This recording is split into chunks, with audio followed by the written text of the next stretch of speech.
आज एक फैशन हो गया है कि हमारा नौजवान गांधी जी को गाली दे रहा है, गांधी जी पर कटाक्ष करता हूं। मैं नहीं कहता हूं गांधी से मुझे भी असहमति है, तमाम फैसले गांधी जी के अच्छे नहीं हुए हैं और तमाम फैसले किसी के अच्छे, सारे फैसले अच्छे हो ही नहीं सकते हैं, लेकिन इसका अर्थ ये नहीं है कि गांधी को बगैर जाने उन्हें इस तरह की उन पर टिप्पणियां कसी जाए।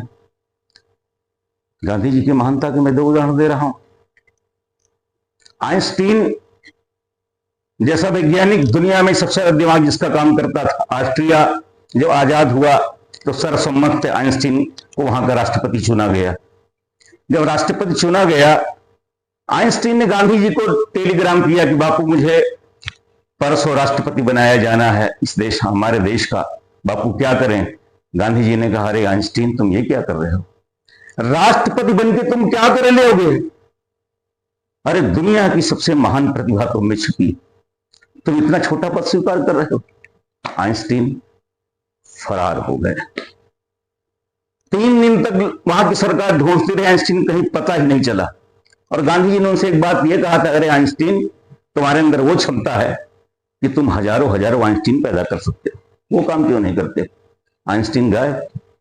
3 दिन तक वहां की सीआईडी, वहां की मिलिट्री, वहां की राज सत्ता ढूंढती रही, आइंस्टीन का पता नहीं चला।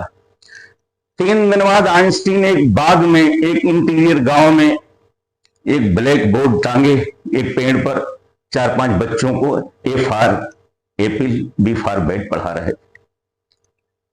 तब तक वहां दूसरा राष्ट्रपति का चयन कर लिया गया था। लोगों ने पूछा, करे आइंस्टीन तुम्हें तो राष्ट्रपति बनना था, तुम चले आए, मजबूरी में दूसरा राष्ट्रपति का चयन किया गया, ये यहां तुम क्या कर रहे हो।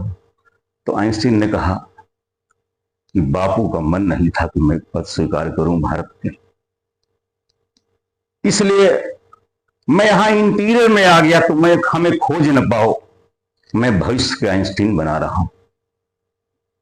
एक घटना और, बनारस शाह पश्चिम का सबसे बड़ा दार्शनिक, परम विद्वान, लेकिन उसे अपनी विद्वता पर अहंकार भी था।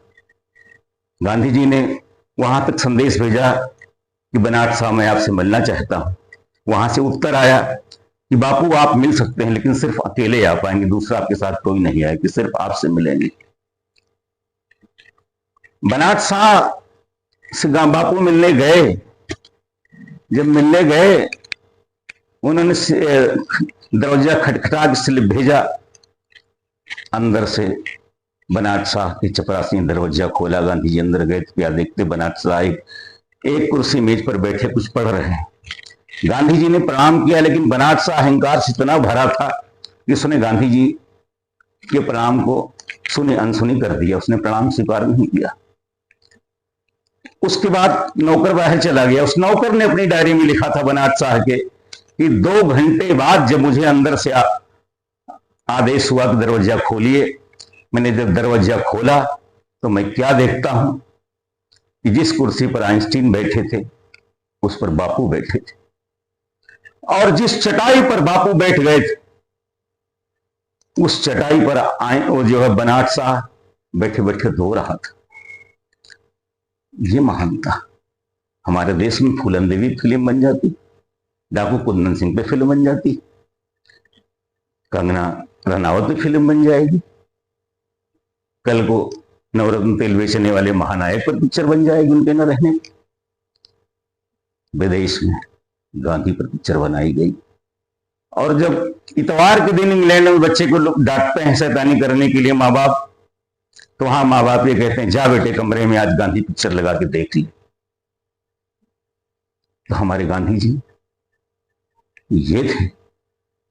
गांधी जी पर कटाक्ष करने के लिए अर्जुन की जैसी भक्ति होनी चाहिए, अर्जुन की जैसी अनुरक्ति होनी चाहिए, अर्जुन की जैसी शक्ति होनी चाहिए, और अर्जुन की जैसी विनम्रता होनी चाहिए। एक बार आप सब लोग गांधी बाबा की जय बोलिए, और गांधी बाबा की जय।